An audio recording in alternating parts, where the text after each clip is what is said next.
ভাই আমি বুঝতেছি না, আপনি বিয়ে বাড়ি থেকে চলে আসলেন কেন? আপনার কি কিছু হইলো নাকি ভাই? না না, আমার কিছু হয় নাই। আমার কিছু হবে কেন? না, এমনিতে জিজ্ঞাসা করলাম, আপনি যে বিয়ে বাড়ি থেকে তাড়াহুড়ো করে চলে আসলেন এখানে, এই কারণে আপনার পিছু পিছু আমি আসলাম। তা আপনি কি রাগ টাগ করলেন নাকি? না, আপনি কি বলতেছেন এইসব? আমি কি ওই ধরনের লোক নাকি যে বিয়ে বাড়ির এইসব ছোট ছোট জিনিস নিয়ে আমি ঝগড়া বাঁধবো? আমি কি ওই ধরনের লোক? আপনার কি মনে হয় আমাকে দেখে? আমি এইসব ছোটখাটো বিষয় কিছু মনেই করি না। তারপরেও দাদা, আপনি তো হঠাৎ করে চলে আসলেন, আপনার কিছু তো একটা হয়েছে, না হইলে তো আপনি এত তাড়াতাড়ি চলে আসতেন না।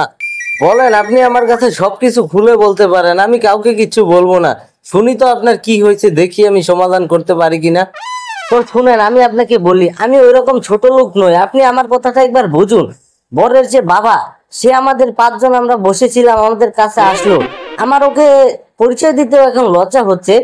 বাকি চারজনকে ও জিজ্ঞাসা করলো আপনারা কেমন আছেন, আর আমাকে আমাকে জিজ্ঞাসা করলো আপনি ভালো আছেন তো? বলুন তো, এটা কোন ধরনের ব্যবহার?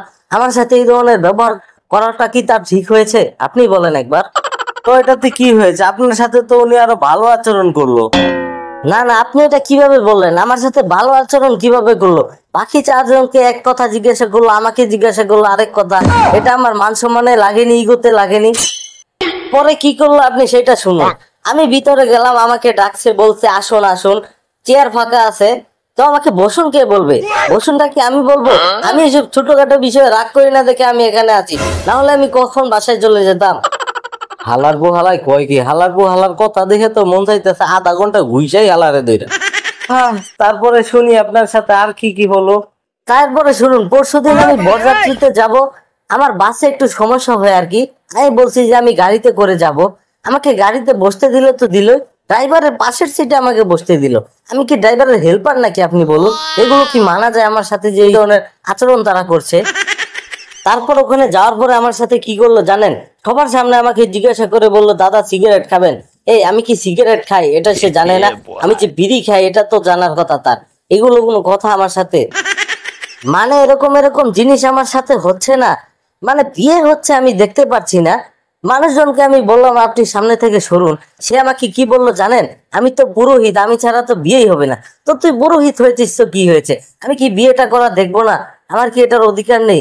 আপনি বলুন। আমি তো তারপরেও রাগ করিনি। রাগ তো করলে আমি কখনোই বাসায় চলে যেতাম। এই হালার পো হালারে মন চাইতেছে এক সের জুতা দিয়ে আধা ঘন্টা পিড়াই, তাইলে মনে হয় মনটা শান্তি হইব। তো আর একটা কথা আপনাকে বলি, মানুষ তো ছোট লোকই অনেক কথাবার্তা বলে। আমি কিন্তু ছোট লোকই কথাবার্তা বলছি না। আমি বলছি যে এরপরে সবাইকে ডাকা হলো যে আপনারা খেতে আসুন।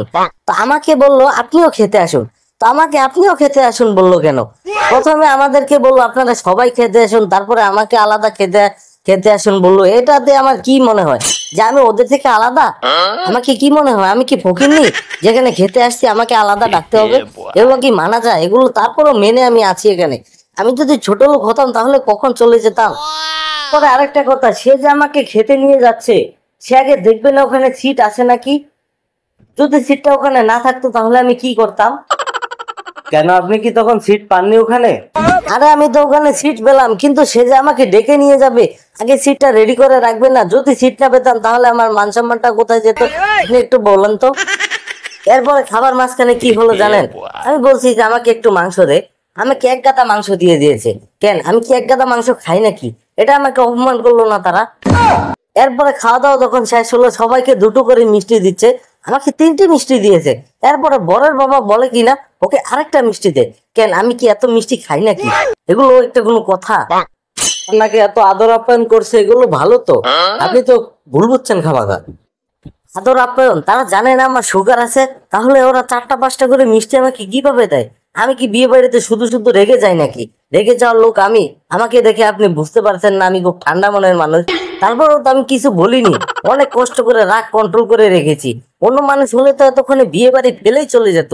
আমি তো তা করিনি। আপনি দেখতে পাচ্ছেন না আমি কত শান্তশিষ্ট আছি?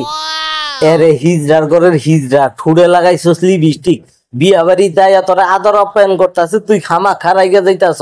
তুই মনে করতে ছোট লোক, ফ্যামিলির লোকজন, তুই এখান থেকে এখন যাবি নাকি তোরা আমি জুতা দিয়া পিটায় বিয়া বাড়ি থেকে বাইর করবো?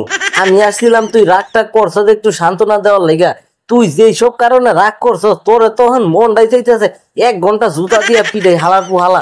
তুই বাইরেও বিয়ে বাড়ির থেকে তোর কোনো দরকার নেই বিয়ে বাড়িতে। হ্যালো বন্ধুরা, বিয়ে বাড়িতে এই ধরনের কিছু লোকজন থাকে যারা বিয়ে বাড়িতে কারণে অকারণে ঝগড়া লাগে।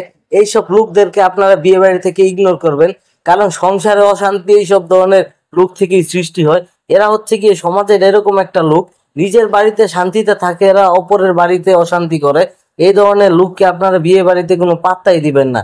এরা এদের মতো থাকবে, আপনারা আপনাদের মতো, তাহলে আপনার বিয়ে বাড়ি সুখে শান্তিতে থাকবে। আর আপনারা আমার চ্যানেলটাকে জলদি জলদি সাবস্ক্রাইব করে ফেলুন।